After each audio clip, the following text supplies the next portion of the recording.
All right, welcome everyone to our MVS in Motion Infor April CU Enhancements for Smarter Scheduling webinar. My name is Shelly Tran, and I am a Senior Business Analyst at RPI. Today, I'm going to be presenting on the WFM Multi-View Scheduler Infor April release. And the topics I'll go over today are going to include the schedule generation from the staffing requirement templates, the master rotation and one-time schedule creation, the advanced scheduling view enhancements, and also we'll close off with the OpenShift Manager enhancements before we transition into our application demo, and then we'll head into questions and close off the webinar. So starting off with our staffing requirement template and our shift template generation. Now, the enhancement here is that schedulers are now able to generate schedules for multiple teams and unit at once, rather than having to repeat the process team by team. It'll ensure consistency across departments that follow similar staffing patterns or shift structures. So that will help reduce errors by centralizing the generation process. And it's great for shared services teams that manage multiple units or float pools. And now going into our master rotation and one-time schedule creation. So starting off with creating the MR and OTS. So similar to the newly introduced enhancement for schedule generation, here for the master rotation one-time schedule, you'll also be able to create a schedule for multiple units at once so that users can view and manage schedules of all of their employees in one grid with an enhanced coverage panel to show coverage per team. And speaking of coverage, another new enhancement is going to be the filtered total coverage at the bottom of the master rotation and one-time schedule. So it'll help quickly identify gaps in coverage by filtering through jobs, shift type, or day parts. It'll improve efficiency when reviewing complex or high volume schedules by focusing the attention of the scheduler on critical areas. And lastly, it's going to help reduce scheduling errors by making it easier to spot over or under coverage on the schedule. Pending time off requests. So you'll see that in the highlighted red box, there are two calendar icons. So this is going to represent that this employee on the row has some pending time off that they're waiting to get approved. So this new icon is going to bring upon a immediate visibility of pending time off requests so that there's no need to cross-check with the different time off screens or the employee profile. It'll also prevent accidental scheduling of employees who might be unavailable, and it'll improve decision making during initial schedule planning or any sort of last minute edits. And then the last enhancement I want to highlight within the master rotation and one-time schedule is a checkbox that's going to be available where it'll keep the name of the employee visible in template mode if there needs to be a change in the master rotation. So currently, whenever you go into the template mode, the name of the employee disappears, leaving a lot of schedulers to have to guess or remember where which employee is assigned.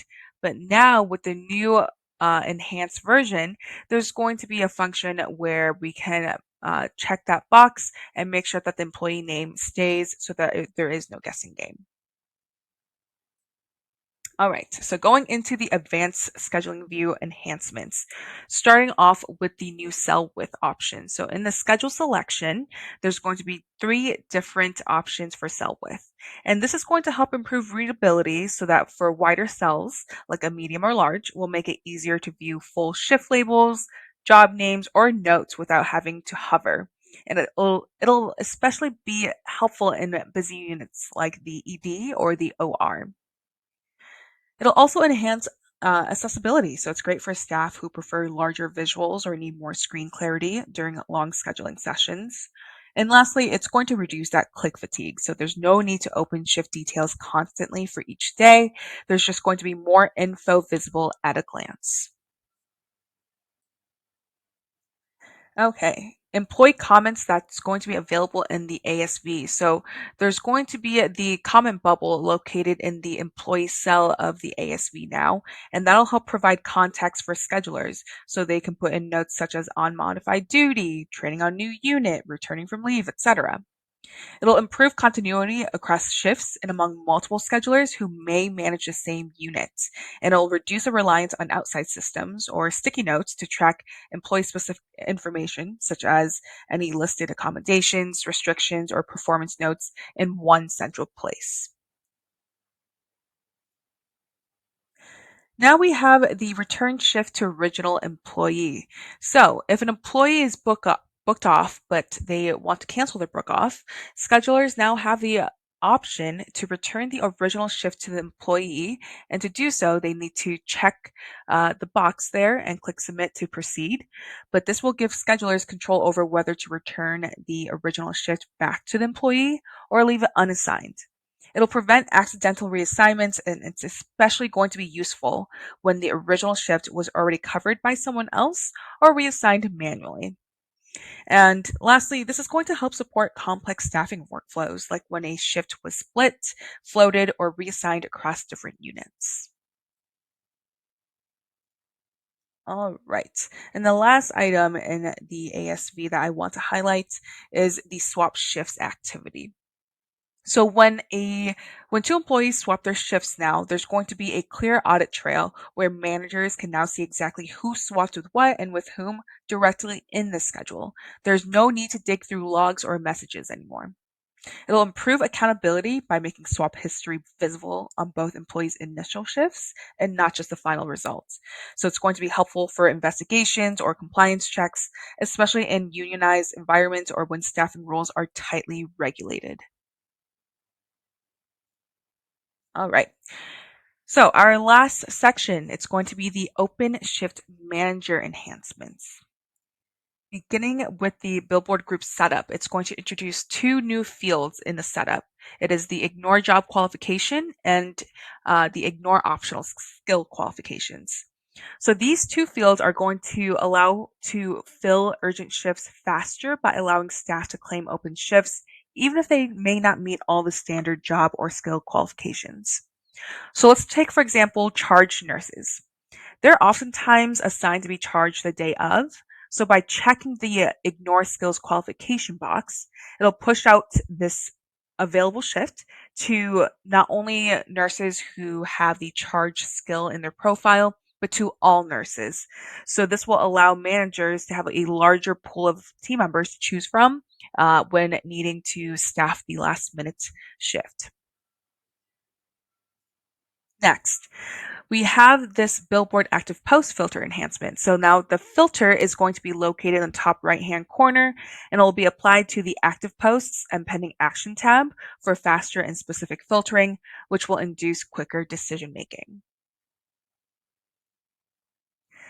And here, there is going to be some new display options available. So in the Active Posts tab, it'll show the number of bids for each shift along with the details of the shift. So you can already see in the screenshots, it'll give you the post that is currently active and then the number of bids that it has. And once you click into it, it'll tell you exactly which employees have bidded on that shift. And within those details, there's going to be two different buttons or functions within them. It's going to be the Assign and Relief Not Needed tab. So with the Assign tab, it's going to allow schedulers for faster shift assignments. They can directly assign an active posted shift to an employee without needing to withdraw or repost. So it's going to be saving a lot of time on that end. It's also going to reduce delays in coverage decisions, especially during last minute changes or when someone verbally agrees to pick up a shift. And right next to the assigned tab is going to be the relief not needed tab action. So in here, if as a scheduler you decide that this shift is not needed at all anymore, then we can click on that relief not needed and it'll drop it from the open shift manager and also the schedule. All right. And then we have our open shifts tab. So this is going to display all withdrawn shifts from the billboard and unassigned shifts from the ASV. So you can think of all of the yellow open unassigned shifts in the schedule being brought into this one area in the open shifts tab. So if you happen to already be in the open shifts manager and you do not want to navigate back to the schedule to assign a shift, you can actually go into here and assign an employee to shifts from one central area. And then our completed tab that's being introduced here is going to show the history and data of shifts that have passed or ended. And so that includes number of shifts that were claimed or assigned to employees and the number of shifts marked as relief not needed. And to wrap it all up, we have this new enhancement, which is going to allow employees to bid on shifts, even though they may have overlapping shifts. So employees can now bid on shifts, even if they already have a shift that overlaps, giving schedulers more options to fill critical roles. It's going to support proactive staffing, so staff can show interest in shifts, even if their schedule might change later, and it will reduce missed opportunities so that schedulers don't have to repost or manually reach out to an employee once they become available. All right, and that marks the end of the slide deck, but here are some resources where you can go to view and learn more about the enhancements. This is just a little taste test of what I wanted to highlight, but there are certainly a lot more that I encourage everyone to look into as they're very exciting enhancements here. So now we're going to transition into the application demo. Okay. So starting off with generating a schedule. So once you navigate to this page, what you'll want to do is click on units and you'll see that now you're able to select multiple teams to generate a schedule for. And if you continue to go through the process here, you'll see that in units, it'll list out all of the teams that were selected until the very end.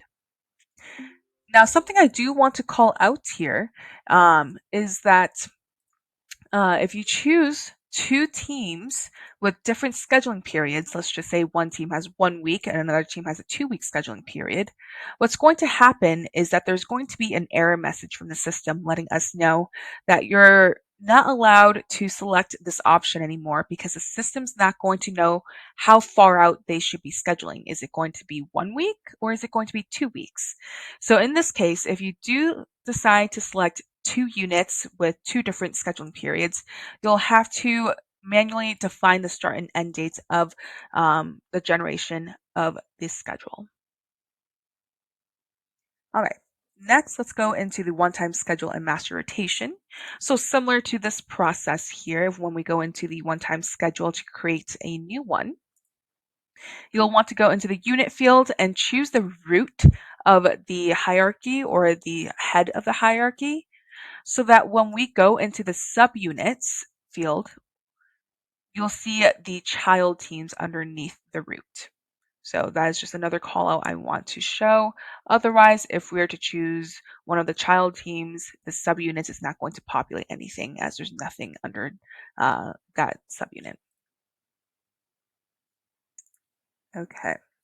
So once that's been created, you can go into your one-time schedule, and at the very top here, you'll see that there are 3 units that are making up this one-time schedule. It is the ST team and then 2 subunits. And if you hover over the 2 subunits, you'll see the 2 child teams that are loaded within the one-time schedule here. Now, bringing your attention to the middle of the screen in the scheduling grid, we can immediately see that 2 calendar icon, which represents that this employee on the line has 2 pending time off requests that have not been approved yet. And if we hover over the icon, we'll find a little bit more details that this is in fact pending approval and the time off type as well as the time that they asked for the time off. So if it's going to be partial time, we'll see those start and end times defined. Otherwise, it'll be from 12A to 12A for full days. And now, if I bring your attention to the bottom for the coverage, the enhanced filtering, so if we click on the waffle, we can see there's different groupings, and you'll have the option of position, day part, and shift. So if I expand that, you can see that we can really pinpoint the information that we need to decide whether we're over or under coverage. Okay. Next, let's go into the master rotation to view employee names in template mode. So if you have a master rotation that's been published, but you need to edit it, then when we go into template mode, we can now see the employee name for the row. Versus previously, if you go to this gear icon and uncheck this box, we can see that now when we go into template mode, it is not there anymore, and schedulers need to either remember or play a guessing game when making edits to the schedule. However, with this new enhancement, it's pretty nice so that we're very confident when making those changes here. And quickly before I forget, I do want to show that in the one-time schedule and in the master rotation, you can actually have the calendar icon within that same gear function. So if we click on the display options and uncheck this box, if you happen to not want to see those pending time off approvals, or pending time off, I mean, then we can just uncheck the box and it'll be gone. However, I do encourage to have this checked so that when you do plot and make changes to the one-time schedule, you're doing it with taking these time off into account. All right, let's transition into the ASV. So first thing I do want to show is the cell width. We'll have three different options, the small, medium, large, and you can see that as I select the different sizes, the screen at the bottom is changing. But I'm going to keep it as small as my shift display labels are shorter. Okay, so first, let's look at the comments. We can see that here is a new comment function that's going to be available in this employee cell. And I know that this employee has a applicable comment because it's highlighted blue. And once I click into it, I'll see exactly who made the comment, on what date, and the time. And what drives this comment section is going to be this effective date range. So the reason why I see this comment is because it falls within the date range that I loaded the ASV for. But if I were to make a comment for the future, let's just say sometime on the 13th, so a few weeks from now, I will put in test comment for 5/13 and add that note. Oops. I forgot to change the end date there. There we go. Add the note, and we'll see that it is not here anymore. And that's because this date range is only from 4/21 to 4/27. But if I were to push this out a couple of weeks or a few weeks, I'll see now my test comment is visible. Now, if you don't want a comment to be there anymore, we can click on this trash icon to delete it and it will be gone. Okay. Now let's look at the return shift to employee function. So let's just say on the 23rd, this employee was booked off for a way, but they happened to cancel their book off. And as a scheduler, I can actually return this original shift to the employee by making sure this box is checked. So I'll click on submit and we'll see that now the shift that they originally were scheduled for is now reassigned. And lastly, let's take a look at the swap activities here. So what you'll want to do is there's going to be this new checkbox in the schedule selection. You'll want to make sure that this box right here, include original swap shifts, is checked, and click load. And I know that I have two employees who did make a shift swap, and it's going to be these two. And I can identify the original shift by this ADJ code. So this person, Robert, originally was scheduled on the 24th, but switched shifts or swapped shifts with Michael. So now they work on the 22nd.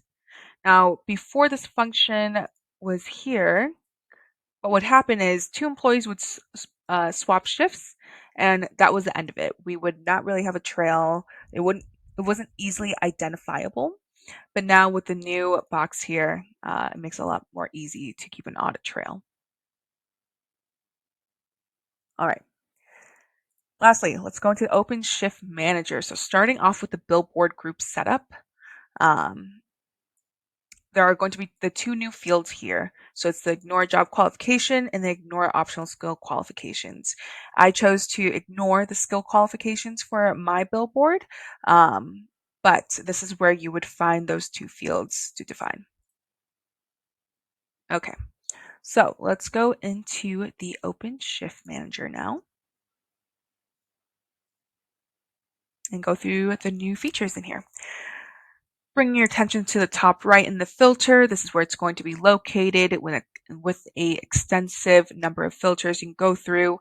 I personally like to filter through only seeing my team and its subunits.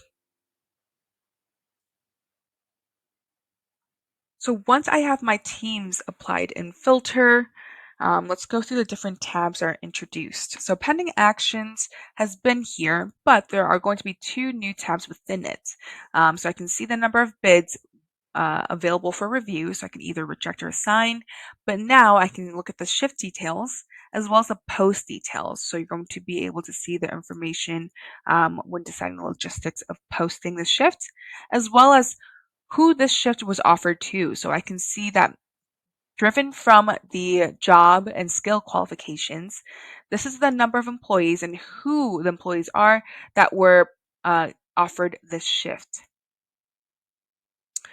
Next, the active posts. So here we can see something similar to the pending actions, but you're going to be able to view the number of bids for each active post out on the billboard, as well as a two shift details and post details tab. And here you can actually decide if you want to uh, drop this shift if it happens to not be needed in the schedule at all anymore. Or if you happen to make a last minute verbal agreement with someone or an employee, then you can immediately assign them this shift without needing to take into consideration the bid anymore. And the employee dropdown is only going to show you based off of this filter. So you will want to make sure this filter is what you want to see before you continue on with um, finding the employee that you want to assign the shift to. Alrighty. And then we have our open shifts tab. So this is going to show you all shifts that are unassigned and are coming from either the billboard or the schedule. And you can think of this as the yellow unassigned shifts coming into one place, which is going to be right here, in which you can decide to assign or decide that's a relief not needed. Lastly, we have our completed tab. So this completed tab is only going to show you information based off of um, shifts that have been passed or ended. Therefore, we're not going to see anything right now because it's loading today's date and onwards. But if we go back a week here, you can see that these shifts have ended, and it'll just give you a brief shift detail breakdown. All right. And then lastly, on overlapping shifts. So this employee has an overlap. They were originally scheduled to work 7A to 7:30 p. But they are putting a bid in for the 6:30 p to 6A shift. And so therefore there is 1 hour gap in between or overlap. On the employee's end, when they make a bid on the shift, they get to dictate or define how many hours that they want to work of this shift that's been posted. So for this employee, they're not able to cover the entirety of it, but they can cover a majority of it. And as a scheduler, as you get more bids, you can decide or award the employee who is able to take on either all or a majority of the shift from there. Alrighty. And that is on the application demo. So let me share my slide deck again and head into questions. So let me check the comments section or questions here. Okay, so I see a couple questions. First, do comments from time off requests or the timesheet show in the new comment function within the scheduling view? So the answer to this is no. The new comment function is mainly used for quick communication viewing for employees who oversee the schedules. However, the commenting workflow previously or present is still going to be there. So employees are still going to be able to make comments or view any comments for individual days where it's available in the application. So that would include the ASV, the timesheet, and the time off request screen. And then I see another question. So if we're creating a one-time schedule for multiple teams, but each team have different shifts built, can we see all associated shifts for each team? Yes, in fact, you can. So let me show you real quick where you can see that in the one-time schedule. So in the one-time schedule, and this will apply for the master rotation too, if you have multiple teams or units selected when creating the schedule, you can actually open the shift template or shift palette, and on the right hand side, if you click on this drop down, right now it's loading the shift palette according to the ST team, but we can load the shift palette according to the ST1, and there are a couple other shifts under ST1 that wasn't originally an ST team. So you will have all of those shifts available to you, just not loaded all at once there. Okay. And that looks like those are all the questions for now. But if you happen to have a question later on after the webinar or something that happens to pop up, please do email us at questions@rpic.com and we will follow up with you with an answer. All right, and that is the end of the webinar. Thank you everybody for your time. I appreciate it. Once again, my name is Shelly Tran, and it was an honor to do this webinar here. Thank you.